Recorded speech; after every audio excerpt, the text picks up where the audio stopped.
ನಮ್ಮಲ್ಲೊಂದು LG 32 ಇಂಚಿನ ಒಂದು T V ಇದೆ. ಅದರಲ್ಲಿ ರಿವರ್ಸ್ ಇದೆ ನೋಡಿ, ಇಲ್ಲಿ ರಿವರ್ಸ್ ಬರ್ತಾ ಇದೆ. ಮಿರರಿಂಗ್ ಅಂತ ನಾವು ಹೇಳ್ತೀವಿ ಇದಕ್ಕೆ. ಈ ಮಿರರಿಂಗ್ ಅನ್ನು ಯಾವ ರೀತಿ ರೆಡಿ ಮಾಡೋದು ಅಂತ ಹೇಳುವಂಥದ್ದು ನೋಡೋಣ.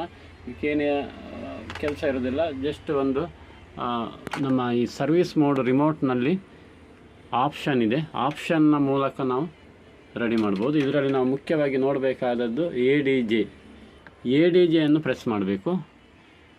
ADJ ಅನ್ನು ಪ್ರೆಸ್ ಮಾಡಿದ ಕೂಡಲೇ ಇಲ್ಲಿ ಒಂದು ಕೋಡ್ ಕೇಳುತ್ತೆ. ಇದು 0413 ಬಂದಾಗ ಸರ್ವಿಸ್ ಮೋಡ್ ಓಪನ್ ಆಗ್ತದೆ.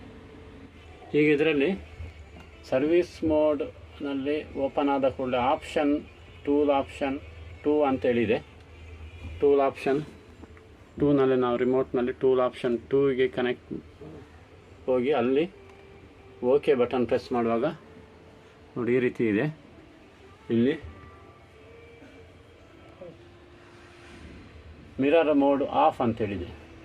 ನಂತರ ಇಲ್ಲಿ ಕಾಣಿಸುವಂಥ ಮಿರರ್ ಮೋಡನ್ನು ಆನ್ ಮಾಡಬೇಕು. ಆನ್ ಮಾಡಿ ರಿಮೋಟಿನ ಪವರ್ ಬಟನ್ ಇದೆ, ರಿಮೋಟಿನ ಪವರ್ ಬಟನನ್ನು ಪ್ರೆಸ್ ಮಾಡುವಾಗ ಟಿ ವಿ ಸ್ಟ್ಯಾಂಡ್ ಬೈಗೆ ಹೋಗುತ್ತೆ, ಆಫ್ ಆಗುತ್ತೆ. ನಂತರ ಪುನೊಮ್ಮೆ ರಿಮೋಟಿನ ಇದೇ ಪವರ್ ಬಟನನ್ನು ಪ್ರೆಸ್ ಮಾಡುವಾಗ ಟಿ ವಿ ಆನ್ ಆಗುತ್ತೆ. ಟಿ ವಿ ಆನ್ ಆದಾಗ ನೋಡಿ ಈಗ ಓಕೆ ಆಯಿತು. ನೋಡಿ ಈ ರೀತಿಯಾಗಿ ನಾವು LG ಟಿ ವಿಯಲ್ಲಿ ಸರ್ವಿಸ್ ಮೋಡನ್ನು ಓಪನ್ ಮಾಡ್ಬೋದು. ಓಪನ್ ಮಾಡಿಕೊಂಡು ಮಿರರಿಂಗನ್ನು ಸೆಟ್ ಮಾಡ್ಬೋದು. ಇನ್ನೂ ಹಲವಾರು ಇದರಲ್ಲಿ ಸರ್ವಿಸ್ ಕೋಡ್ಗಳಿದೆ, ನಾನು ಅದನ್ನು ಇಲ್ಲಿ ಡಿಸ್ಕ್ರಿಪ್ಷನ್ನಲ್ಲಿ ಹಾಕ್ತೀನಿ.